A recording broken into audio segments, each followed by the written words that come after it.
नमस्कार दोस्तों, मैं अभिजीत आपका बहुत बहुत स्वागत करता हूँ हमारे यूट्यूब चैनल मास्टरमाइंड टेक में। दोस्तों कुछ दिन पहले हमने टिंग टूल मास्टर का वीडियो डाला था, उसमें क्या क्या फीचर आते हैं, कैसे काम करता है, ये मैंने बताया था आपको।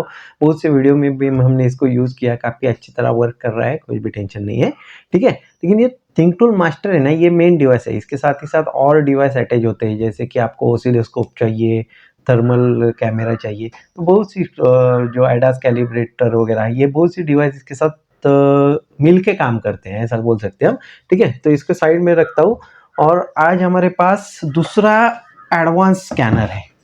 ये देखो, ये है थिंग टूल का प्रॉक 2, मतलब थिंग टूल का प्रोग्रामर है।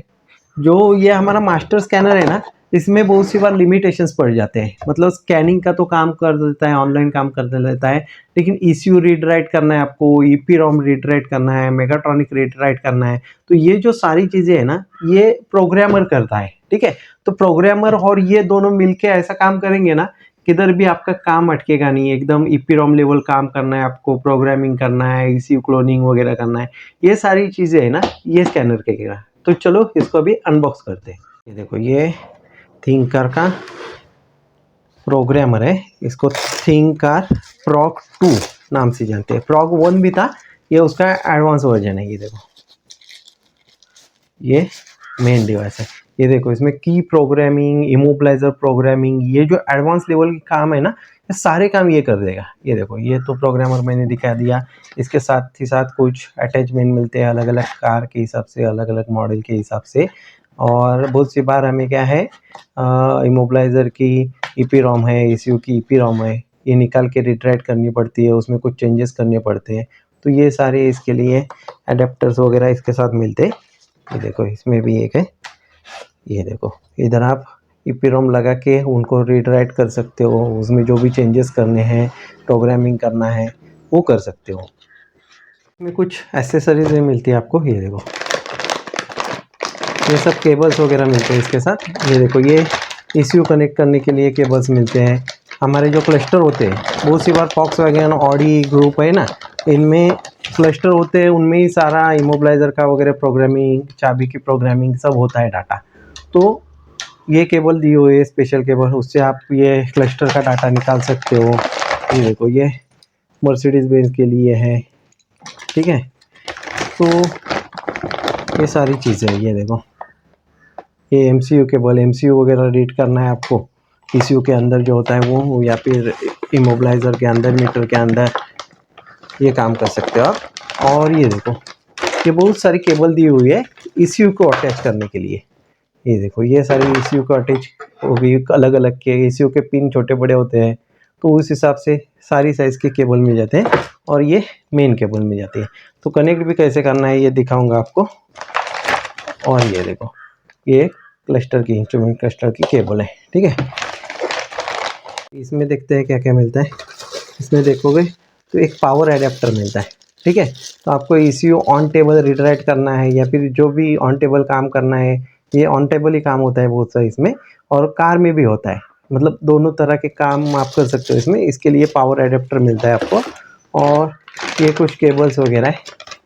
ये देखो, ये कार में लगाने के लिए ओबीडी केबल्स वगैरह इसमें मिल जाती है आपको कार में, या फिर स्कैनर कनेक्ट करना पड़ता है एक साइड से, ये केबल सब मिल जाती है आपको। और इसका कुछ मैनुअल्स, यूज़र मैनुअल्स वगैरह, ये सब चीज़ें इसमें मिल जाती है, ठीक है। तो ये सारी चीज़ें हम अभी साइड में रखते हैं, और अभी पहले देखते हैं काम कैसे करता है। प्रोग्रामर है कुछ इस तरीके से दिखता है, और काफ़ी मस्त दिखता है दिखने में, बिल्ड क्वालिटी भी काफ़ी अच्छी है। इधर आपकी ये मेन केबल बढ़ जाती है, इधर आपका पावर एडेप्टर की केबल बढ़ जाती है, इधर जो केबल ईसीयू में वगैरह कनेक्ट करते हैं हम, ईसीएम में, टीजीएम में, ये इधर बैठ जाती है। इधर आप चाबी रख सकते हो, और इधर भी ये जो के पिन से ना, ये भी हम लगा सकते हो इसी में वगैरह, जैसे हमारा स्कैनर बताता है। इधर आप ईपीरॉम निकाल के डायरेक्टली रीड राइट करना है आपको, तो ये जो सॉकेट है, डीआईपी सॉकेट, ये मिलता है आपको, ठीक है। तो ये सारे फीचर मिल जाते हैं। ये तो रेगुलर इसमें प्रोग्रामर में जाऊँगा ना, ये देखो, ये मैं प्रोग्रामर में जाता हूँ ना, तो ये बताएगा कैसे कनेक्ट करना है, क्या करना है, ठीक है। और ये तो ये प्रोग्रामर में भी काम करता है, और बहुत सी बार गाड़ी में की प्रोग्रामिंग वगैरह सिर्फ ये स्कैनर जिधर कर नहीं पाता, लिमिटेशंस आते हैं, तब ये जोड़ने की ज़रूरत रहती है। ये जोड़ देंगे, इधर चाबी वगैरह रख के, रिमोट रख के, ये प्रोग्राम कर देता है। इधर ये चिप रहती है हमारी ट्रांसपॉन्डर, ये रख सकते हैं इधर, रिमोट चाबी ये रख सकते हैं। ये देखो इसने बताया डायग्राम सारा, ये देखो बोल रहा है प्लस पॉजिटिव दे दो, दे दी, ठीक है। इधर बोल रहा है ये इसका जो डोंगल है ये लगाओ, ये लगाया, और यूएसबी इधर लगाए। डायरेक्ट ब्लूटूथ से भी होता है, यूएसबी से भी होता है, यूएसबी से फास्ट होता है इसलिए यूएसबी लगा दी, और ये इसमें हमने कनेक्ट कर दिया, ठीक है। तो अभी ये देखो इधर लाइट आ गई ग्रीन, ठीक है, मतलब हमारा प्रोग्रामर है ये कनेक्ट हो गया। अभी मैं ओके करता हूँ।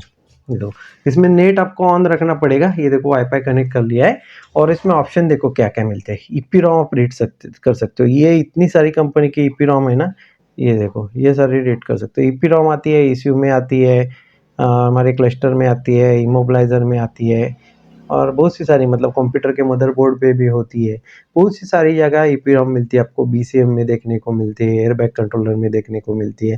तो ये सारी ईपी रॉम लेवल का काम है ना, ये आप इससे कर सकते हो, ठीक है। इसके साथ ही साथ इंजन मतलब हमारा ईसीयू, ये देखो ये बॉश के MED17, ADC17, ME17, ADC16 series, MD1 वगैरह ये सारी है ना, ये रीड करता है, ठीक है। इसमें आप सीरियल नंबर डाल के भी रीड कर सकते हो, रीड करके भी दिखा होगा।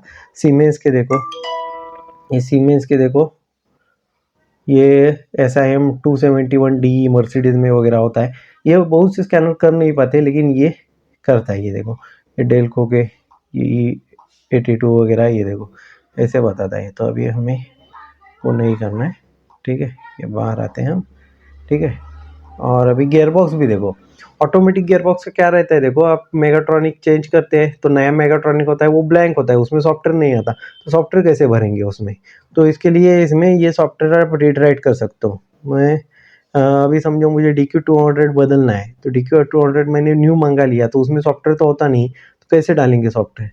तो इसमें आप फाइल सेव रख के वो DQ200 है या फिर जो भी आपका ऑटोमेटिक ट्रांसमिशन है ना, उसमें आप कर सकते हैं। देखो DQ200 है, DQ200, DQ250, DL501, बहुत से सारे ऑटोमेटिक ट्रांसमिशन है ना, ये भी ये रीड राइट करेगा।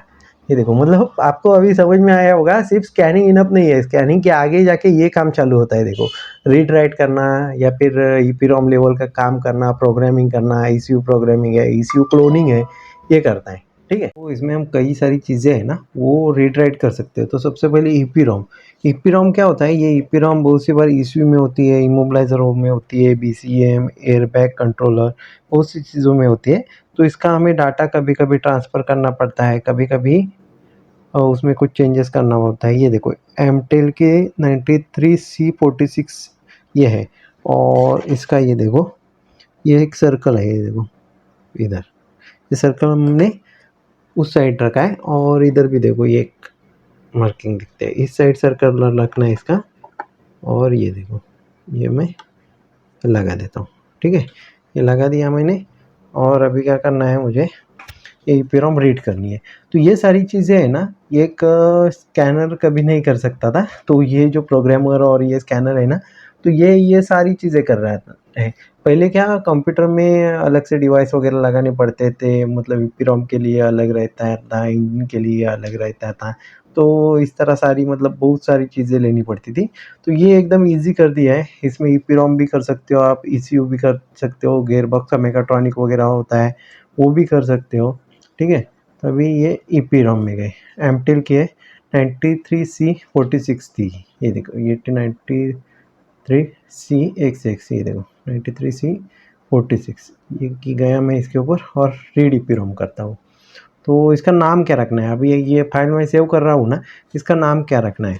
तो ये हमारी क्लस्टर की है, तो ये मैं करता हूँ CLUSTER, क्लस्टर कर दिया, ओके कर दिया, ठीक है। किधर से वो करनी है हमें, देखो होम में जाते हैं, हाँ डाउनलोड्स फोल्डर में करते हैं, ओके किया, ये देखो ये सेव हो गई।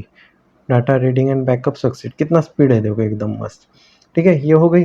तो अभी मुझे ये जो चिप है ना, इस पर कुछ और डाटा मुझे राइट करना है, ठीक है। तो इसका डाटा मुझे नहीं चाहिए, मुझे अगर माइलेज प्रोग्रामिंग करना है, या फिर मीटर का डाटा वगैरह बदलना है, उसमें विन नंबर वगैरह होता है वो बदलना है, तो मैं इधर राइट कर सकता हूँ। राइट में ये देखो मेरे पास ये देखो ACM बिन नाम की फाइल है पहले रखी हुई, तो ये मैं इस पर राइट करूँगा। ये देखो डाटा रिस्टोर्ड सक्सेसफुली रिस्टोर्ड, मतलब इसका डाटा तो हमने निकाल लिया और इस पर दूसरा डाटा चढ़ा लिया। कितना सिंपल काम हुआ देखो।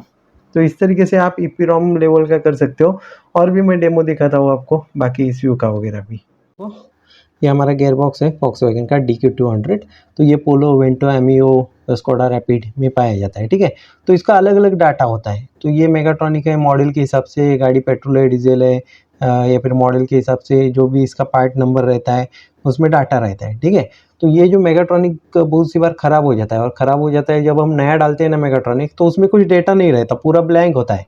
तो आप डालते भी हो तो मतलब गियर बॉक्स सक्सेस नहीं होता, इसमें पहले डाटा चढ़ाना पड़ता है आपको। तो डाटा कहाँ से चढ़ाएंगे, तो इस टूल से चढ़ा सकते हो, इसे रीड भी कर सकते हो। तो अभी इसमें जो फाइल है ना, ये मैं रीड करके रखूँगा। ये है हमारी वेंटो है 1.5 डीजल।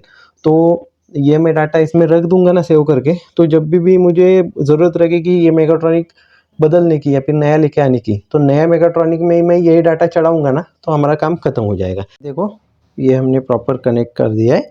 तो ये हमारा Volkswagen का गियर बॉक्स है DQ200।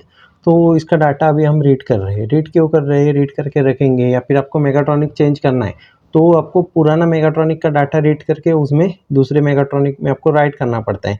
क्योंकि जो मार्केट में नए मेगाट्रॉनिक मिलते हैं ना, उसमें कुछ डाटा नहीं होता, पूरे ब्लैंक होते हैं। मतलब अभी आप मेमोरी कार्ड जैसे समझ सकते हो, पेन ड्राइव जैसे समझ सकते हो।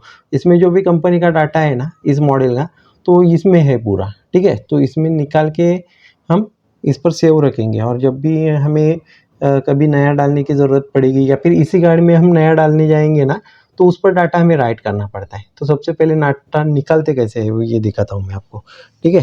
तो ये मैं गया प्रोग्रामर में, ओके किया, ठीक है, और ये कनेक्ट होने देते हैं इसको।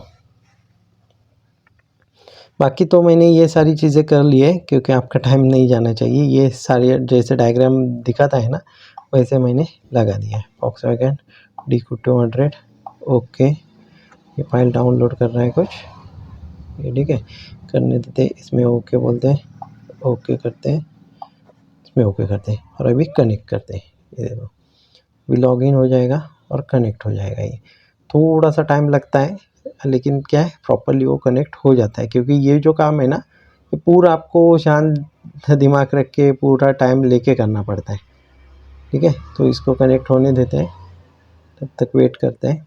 तो आप भी देखिए, ये देखो ये चिप की आईडी इसने बता दी कि ये चिप इसमें लगी है, ओके किया, ये कनेक्ट हो गया। तो अभी हम EPROM का बैकअप लेते हैं और फ्लैश डाटा का बैकअप लेते हैं। तो अभी देखो बैकअप EPROM डाटा, ये देखो कितना फास्ट हो रहा है, एकदम फटाफट। अभी 95 हो गया, उस पर थोड़ा सा अटक गया, अभी रीडिंग हो रहा है, ठीक है। ये देखो DQ200 ये सब मॉडल वगैरह आ गया। हमें नाम चेंज करना है तो चेंज भी कर सकते हो आप। ये देखो मैं इसके आगे लिख लेता हूँ इनपुट लिमिट, हाँ लिमिट ख़त्म हो गया। मैं कुछ इसमें से इरेज करके वेंटो 1.5 TDI ये जो मॉडल है ना ये मैंने डाल दिया इसमें। तो अभी मुझे पता चलेगा कि ये फाइल है वेंटो का। जब भी मैं बदलूंगा ना EPROM या सॉरी मेगाट्रॉनिक, तो मैं ये डाटा उसमें राइट करूँगा जब भी नया लेके आऊँगा। तो ये देखो ये EPROM का डाटा हो गया। अभी फ्लैश भी होता है, दो चीज़ें होती है, एक तो EPROM होता है और एक फ्लैश होता है। तो फ्लैश का भी हमें बैकअप लेना पड़ता है।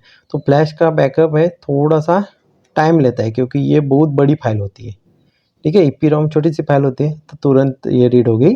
तो ये थोड़ा टाइम लेगा, 100% इसको होने देते हैं। अभी देखो ये भी 100% हो गया डाटा। ये देखो DQ200 इसका चिप का आईडी, और ये देखो ये फ्लैश है, पहले EPROM रीड की मैंने। मैं ये ओके कर देता हूँ और इधर सेव कर देता हूँ। ये देखो ये सेव हो गया। इसका नाम चाहिए तो अभी या फिर बाद में मैं चेंज कर सकता हूँ।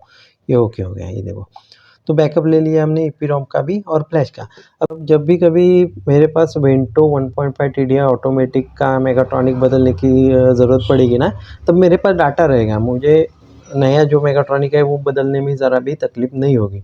ऑटोमेटिकली वो डाटा उस पर चढ़ जाएगा, जो भी चीज़ें सॉफ्टवेयर की वगैरह वो चढ़ जाएगी, नहीं तो ब्लैंक में उसका मेगाट्रॉनिक लगा भी देता तो गाड़ी स्टार्ट नहीं हो पाती। तो उसके लिए मुझे दूसरे के पास देना पड़ता या फिर कुछ ना कुछ करना पड़ता। तो है अब मैं इस प्रोग्रामर के कारण खुद कर सकता हूँ। तो इसी तरह हमने ये लिया है, ठीक है। तो रिस्टोर करते समय क्या रिस्टोर करना है, देखो जब मुझे राइट करना है तो रिस्टोर डाटा और इसमें से सिलेक्ट करना है फाइल और चढ़ा देनी है। तो अभी इसमें कुछ करने की ज़रूरत नहीं, एकदम ओके है, ठीक है। तो इस तरह हमने ये ऑटोमेटिक ट्रांसमिशन है उसका डाटा रीड किया।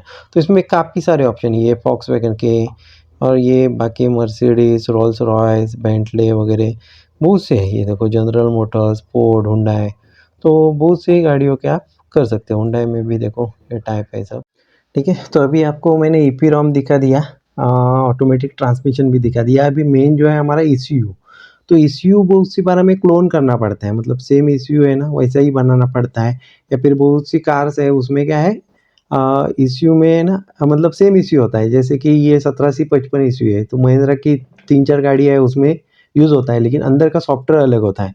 तो अभी समझो मुझे ईसीयू महिंद्रा की बोलेरो पिकअप है, उसमें ये लगाना है, लेकिन इसमें कौन सा सॉफ्टवेयर मुझे मालूम नहीं है।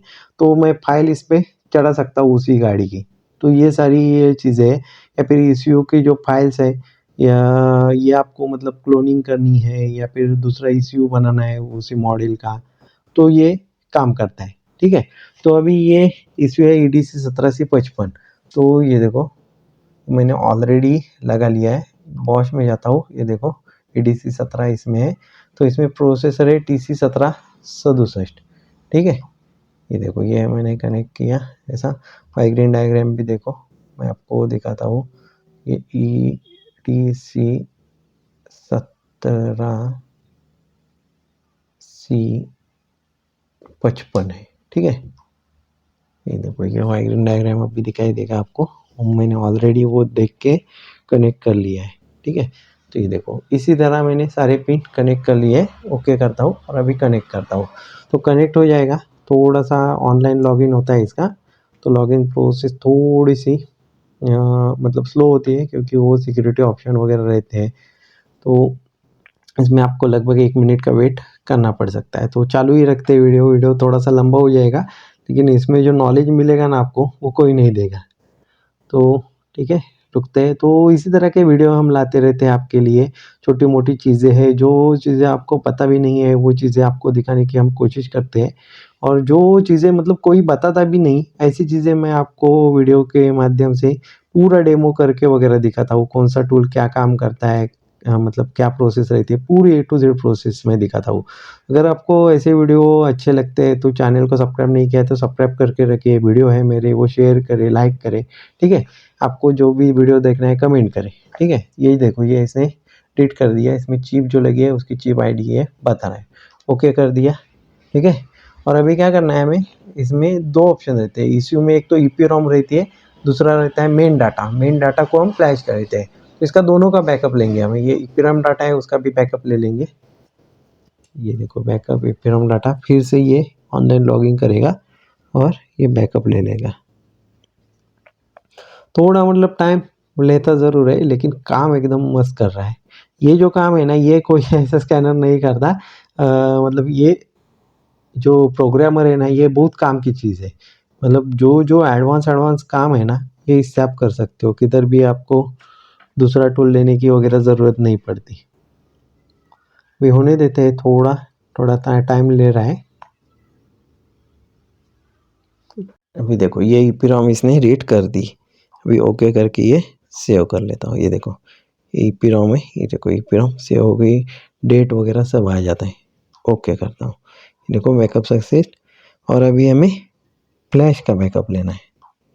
ये देखो ये भी सिक्योर लॉगिन होने देते हैं और बैकअप लेते हैं इसका। तो अभी ये फ्लैश रीडिंग की प्रोसेस हो रही है, ठीक है। तो इसी तरह मतलब बताने जाऊँ इसके यूजेस तो मतलब बहुत टाइम लगेगा। जो मेन चीज़ें मतलब जैसे ईपीरोम रीड करना, मेगाट्रॉनिक रीड करना, ईसीयू रीड करना, तो ये मैंने इस वीडियो में कवर कर दिया। इसके साथ क्या-क्या मिलता है, इसके यूजेस क्या-क्या है, ये सारा छोटा-मोटा इसका इंट्रोडक्शन है वो मैंने कर दिया, ठीक है। तो आशा करता हूँ ये वीडियो आपको काफ़ी अच्छी लगी होगी। तो इसी तरीके से ये ढेर सारे काम हैं जो मतलब स्कैनर कर नहीं पाता एक मतलब सिर्फ स्कैनर। तो स्कैनर के बाद ये प्रोग्रामर आता है जो स्कैनर से चीज़ें छुट्टी है, ये प्रोग्रामर सारी चीज़ें कर देता है।